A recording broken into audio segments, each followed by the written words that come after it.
Hello, welcome back. My name is Alyssa Poggioli, Life Leadership Connection Coach. And if you've not been following for the last 2 weeks, go ahead, pause this video, go back, start from the beginning. It starts with gratitude. We are going over the 12 and a half ingredients that Gary Vaynerchuk prescribes or recommends for success in business, life, career, relationships, you name it. These 12 ingredients, if you apply them, will change your life. So today is number 3, and we're going over accountability. What is accountability? Accountability is the fact or condition of being accountable or responsible. So one of the most boom statements he said was, when you blame others, you're admitting to yourself that you're no longer in control.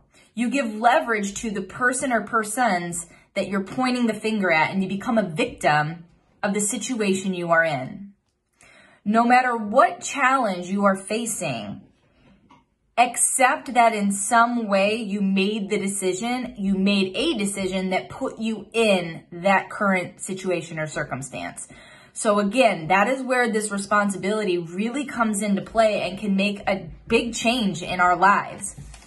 Another thing that he said is accountability is the most challenging ingredient for most people because their self-esteem is predicted on the outcomes of their actions. So I'm going to say that again. Accountability is the most challenging ingredient for most people because their self-esteem is predicted around the outcome of their actions. Oof.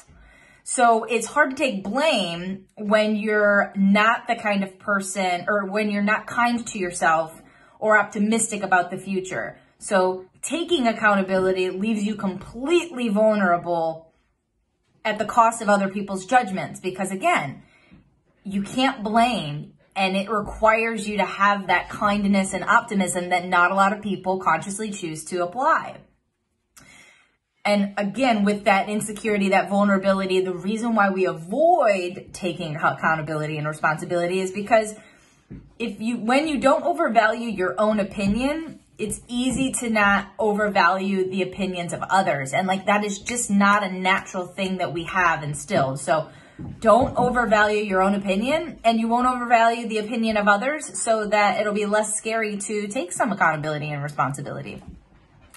And in his intro to this book, he really talks about the kind candor that he's trying to develop as his own individual self. And he said that perhaps kind candor can make it easier for you to embrace accountability.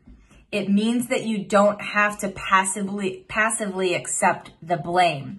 Because also, a lot of the times as leaders, as parents, as providers, we are subconsciously wanting to take the blame as well. And that is not helpful. It is not effective. And it is not teaching responsibility for that other person that you're taking the blame and responsibility for, even though it's not yours to do.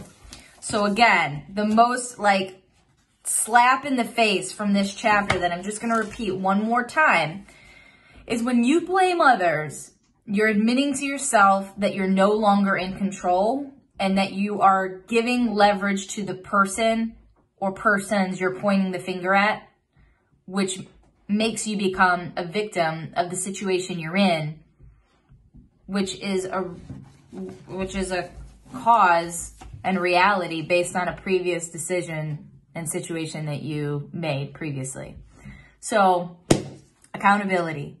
What are you going to take accountability for in the next week?